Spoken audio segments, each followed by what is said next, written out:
Hello, I'm Lisa Tyler, host of Senior Connections. This is your monthly show hosted by Senior Resources, which is your local area agency on aging. We're here every month to talk about different topics that we hope are of interest to you in what can be a kind of a confusing world of nonprofit services and things out there, from Medicare assistance to volunteer opportunities to at-home care and a variety of things like that. So today I am really excited to have a couple of wonderful ladies with me, and we are going to talk about the Senior Corps programs, which are part of the Corporation for National and Community Service. With me today is Tonya Beene, who is the director of the Retired and Senior Volunteer Program, otherwise known as RSVP, and Beth Scheel, who is the director of Foster Grandparents and Senior Companions programs that are sponsored by Catholic Charities West Michigan. Welcome, ladies. Thank you. Thanks for coming today.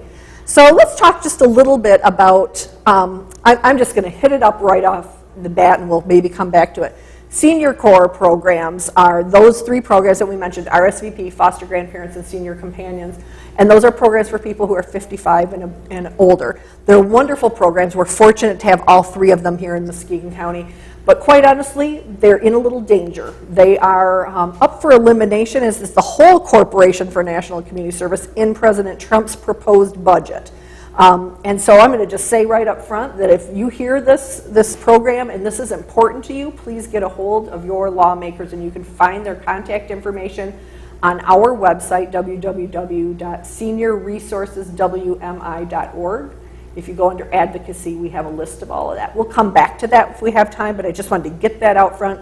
These programs are vital. I think you'll understand that after we talk a little bit. So, sorry, I just had to get on my soapbox a little bit. We appreciate that support. So, but let's try to get to know the two of you and the programs that you so well represent. Beth, we'll start with you. Tell us a little bit about yourself, how long you've been director of these great programs. Well, I've been director at Catholic Charities West Michigan Senior Corps program for 8 months. I started in November of last year, and the programs that I direct are the Foster Grandparent Program and the Senior Companion Programs. My background is actually in healthcare. I was a patient advocate for over 15 years with a community health center, and it's been a great combination to come to this program from that background. What made you decide to make that change? I really like the program as far as the social service aspect of it, working with the volunteers and with the clients. It's a different field. It was time for a change, and it was really a great step forward for me. Great. So. Interesting, because there's a little parallel between you two, because Tonya and I have known each other for a number of years when we used to work together. And you also had a background in health. That was what you studied at MSU. So Tonya, tell us, I know more about you, but tell our viewers a little bit more about you and how you came to be at RSVP. Absolutely. So I was born and raised here in Muskegon, Muskegon Heights. So I'm a graduate of Muskegon Heights High School. Went on to Michigan State University. Go Spartans. Go Spartans. After graduating, I immediately came back to the community and entered the world of substance abuse, so counseling, case management. I also did a little bit of HIV prevention counseling.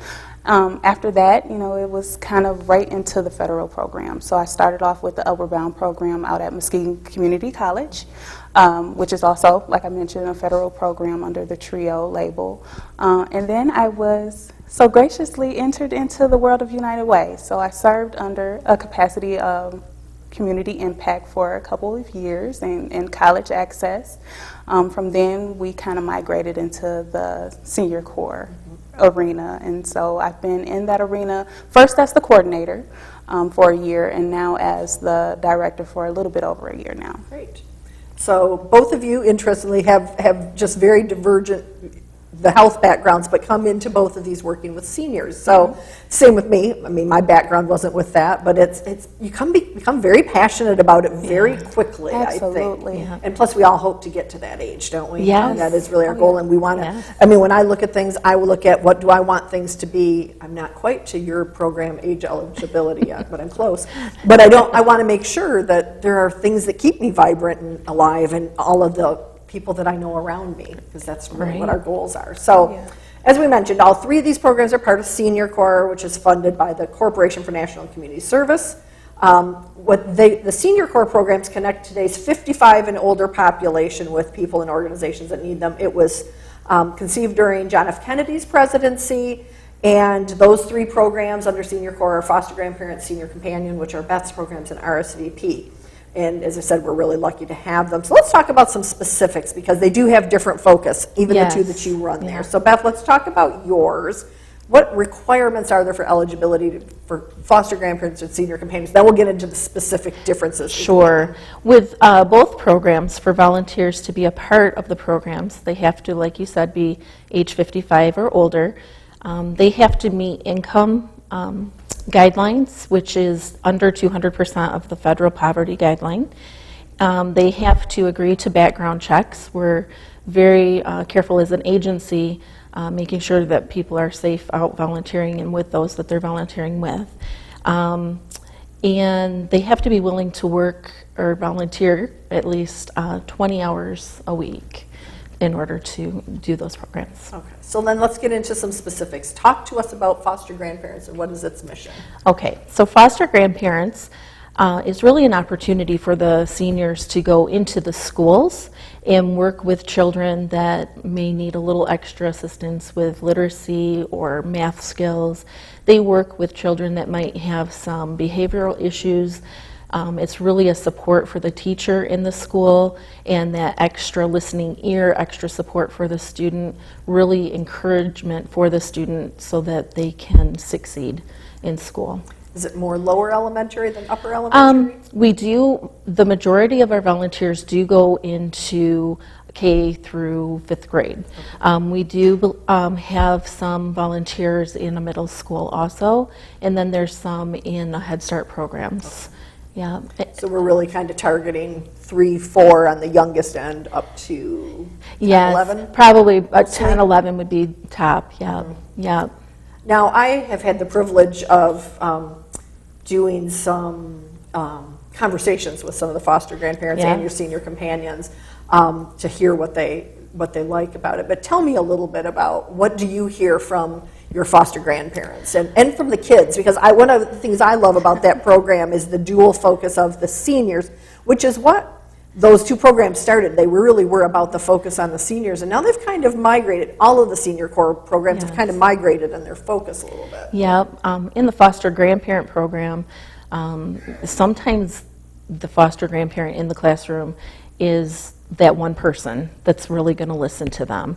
And most of the children don't even know the volunteer's real name. It's Granny or foster grandma, or but you know, it's that person that smiles at me and says a warm hello in the morning, and that person that's going to sit down with me and help me through the challenges during my school day. Sometimes it might be the only hug a child might get that day. So it really is an important piece in that child's life. And the kids, we go in and do site visits, and they're all excited to tell us about their foster granny. So, and the grandmas themselves are very passionate about what they do, very committed. We have foster grandparents that do a full 40-hour week. I find that challenging myself to go into a classroom full of little ones and keep up with them, but these foster grandmas love it. They can't say enough good about it, and it's just the quality of the volunteers that we get too, and I give them credit for what they do, because it really is hard. Very fulfilling, but yeah, it's a challenge. If you ever go into one of the classrooms, they're identified, they usually have a red vest. Yes, yep, they wear a red vest and name tag. The sites that our foster grandparents are in have a sign that identifies that classroom as a classroom that utilizes a foster grandparent. So it's, you know, everybody knows, the parents are aware, schools are aware of who's in their buildings. Great. Let's talk a little bit about Senior Companions Yes. then. What's the mission of that? Senior Companions are volunteers who will go into the home of frail seniors or people that may not be able to meet their challenges that they live with every day. If they need a ride to get groceries, or if they want somebody to come and put a puzzle together with them, or just have that companionship, that program, that volunteer would be able to assist with that.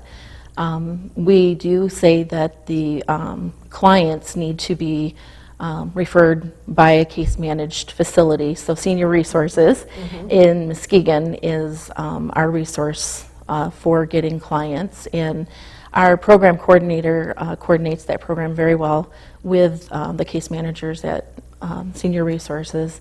But it really, with the Senior Companion Program, it is a very special program, much needed program. We're all getting up there. We're all going to be in that age group someday where we're going to need just that extra assistance.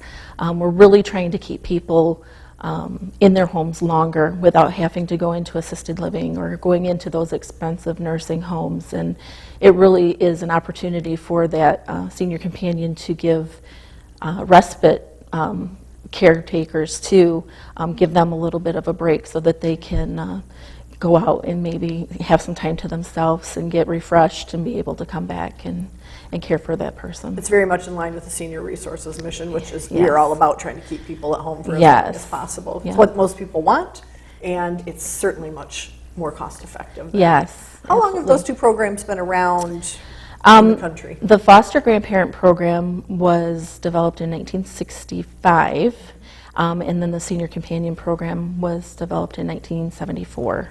So they've both got a long history. Long history, and actually the programs within Catholic Charities, West Michigan themselves, have been around for 30 plus years. So they're obviously valuable. in They're the community. valuable, and they are proven to work. Right. Yes. So we'll come back and talk about a little bit more about those. But, well, actually, let's, before, because I think it'll get confusing if we go back and forth. Tell me a little bit about what are the perks?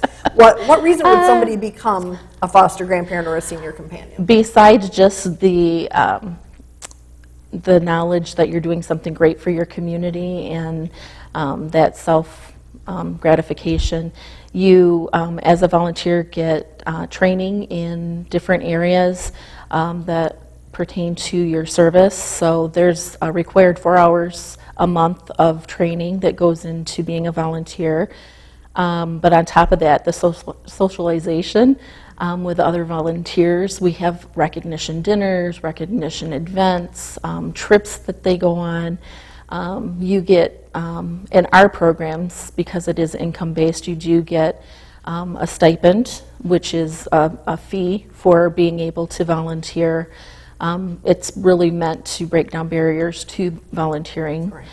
People don't always realize there's a cost to volunteering. Absolutely, yeah. And can we share what that stipend is? Because Yes. it's low. It's not a secret. So. And it hasn't changed and it in has the not. 25 plus years I've known this program. Yes, yeah, it is $2.65 an hour. So nobody is getting rich off Nobody of is this getting program. rich off of this program, no, but it does help a person be able to do something for other people with that money. And they also Sure, they get have comfortable Yeah. shoes. They have Yeah. appropriate winter wear when they're getting out that help with transportation. Yep. Or that little bit of help they need to make sure they can get a prescription filled. Absolutely, yep. It's not meant to be a job, so I think that's important to say because it really is a supplement to what one gets. But you get paid mileage when you're going to and from your sites. It's, I think, just the camaraderie you have with other volunteers is, it's a great payoff. So. Absolutely. So let's now talk a little bit, LaTonya, about your program, the Retired and Senior Volunteer Program, or RSVP. You've got the same age requirement, 55 or older, but you don't have the income eligibility requirement. Don't have the income eligibility. Much similar to the foster grandparent and senior companions, we are geared towards that 55 and up. We would like to bring in that seasoned professional or, any walk of life really, who is at that age, who is looking to get back into the community through a volunteer program. I think we kind of pride ourselves on being able to be the matchmaking source or the pipeline to get individuals into areas that they're interested in, whether you're looking to learn something new or you're looking to use skills that you've utilized in your professional walk. We take you all. We'll take them all, and we hope to implant you in an area that interests you and you want to really implant or, adopt for your own. And so RSVP has also changed a lot since it's been in Muskegon. It's been in Muskegon for quite a while. Yeah, dating back to the early 1970s. Okay. I know from knowing it for a lot of those years, it's changed a lot. We used to have, for example, groups of women, primarily women, who would knit different things for agencies. But at some point, the Corporation for National Community Service changed a focus and wanted to make sure there were more outcomes and that they were helping some specific areas. So you've kind of had to pick some specific areas of focus, correct? Absolutely. Yeah, you're absolutely on it, Lisa. We used to have the knitter clubs. We used to have the baby holders who would go into the nurseries at the hospitals. Oh yeah, oh yeah, that was a hard one, I'm sure. But yeah, the corporation came in and decided that we needed to become more impact-centric or more impact-focused, and unfortunately, that meant that a lot of the programs that we once prided ourselves on, they didn't necessarily fall into that category. We couldn't find a place where they fit. And so now we are looking to become more impact focused. We're in the schools alongside the foster grandparents there. We have opened up a little bit different channels, I guess, in getting into the schools. So much like the foster grandparents program, you find us in the classroom, after school programs, just anywhere we can be of assistance. There are some lunch reading time, buddy type situations going on in the schools now. And so the RSVP program members want to go ahead and be as valuable as they can and add in any support of areas that may not be afforded by We've got schools. some health focus, because I believe we have somebody who comes to Tanglewood Park absolutely. every Monday who does blood pressure checks. Absolutely. I think I just saw her yesterday. And I think we've had a couple with our Medicare Medicaid assistance program that also came through you. And then we've still got some of the more traditional ones where we've got people that are helping at some of our historical sites in the community, right? Yes. So we didn't have to get rid of everything. But so if you're more into focus. theater, I mean, we try to cover a lot of our basic community need areas. So that being education being one, health being another. So even within that frame, you may find us out at the pantries with adding food support, or you may find us at the hospitals. We may be sitting at the front desk. We may be in some clerical positions. So, it's a wide variety. We're located at over 20 station sites right now. And so going into our next year, which starts July 1, we're looking to even open that up a little wider. Cast our nets a little wider to capture more, even and create a support system for more community need areas. And I think it's really important. We have a lot of people in the community who are retiring, and some who are fortunate and able to retire a little earlier, maybe at 55.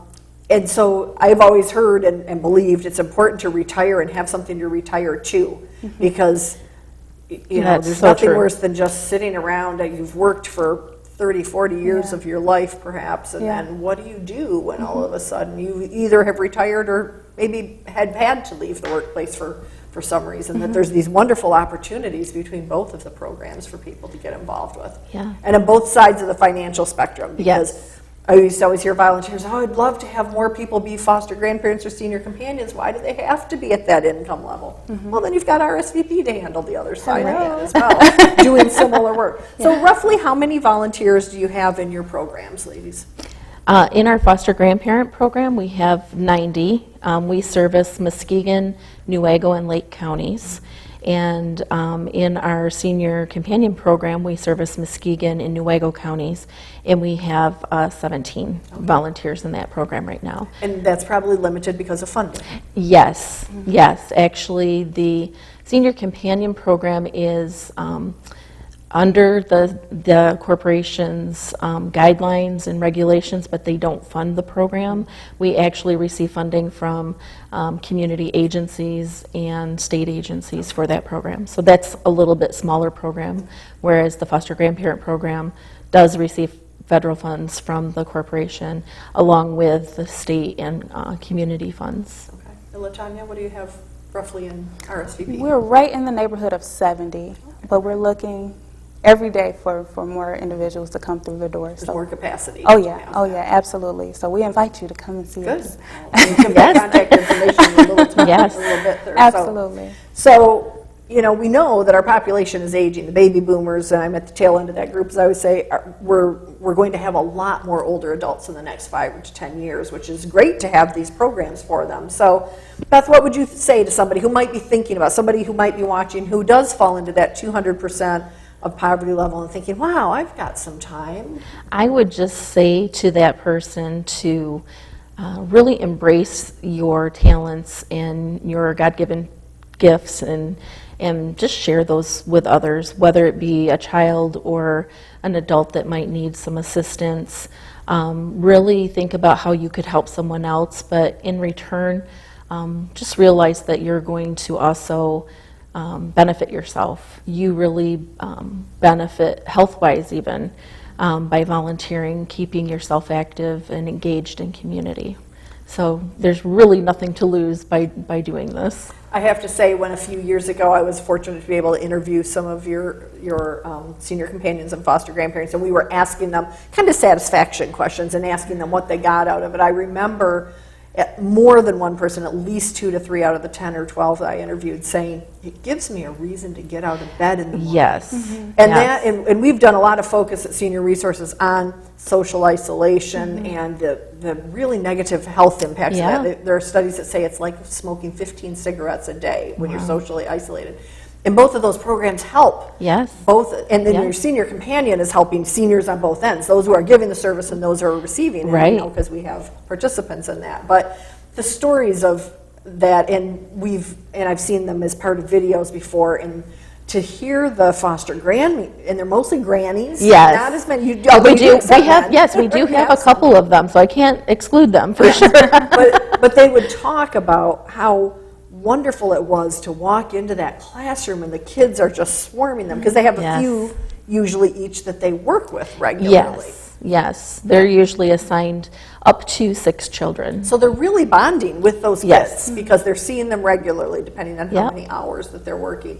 Now, what about the senior companions? Are they assigned just one person, or do they have more than one person that they're helping? Usually with the Senior Companion program, the volunteers are matched with their clients, which is a great process because it's not a perfect world and we all have different personalities. So you really want to make sure you have a good match between the client and volunteer. So the volunteers usually assign between 3 and 4. I think 4 is the limit for one volunteer to have assigned to them, but it stays consistent so that there's that relationship building between those clients and volunteers. And I'll share a story because So. you gave me a story that I Okay. was looking for one last year about a senior companion who was helping a participant who, and just the changes that she saw in her being willing to get dressed, where before, Yes. and the names are escaping me at the moment, but we'll say Sue.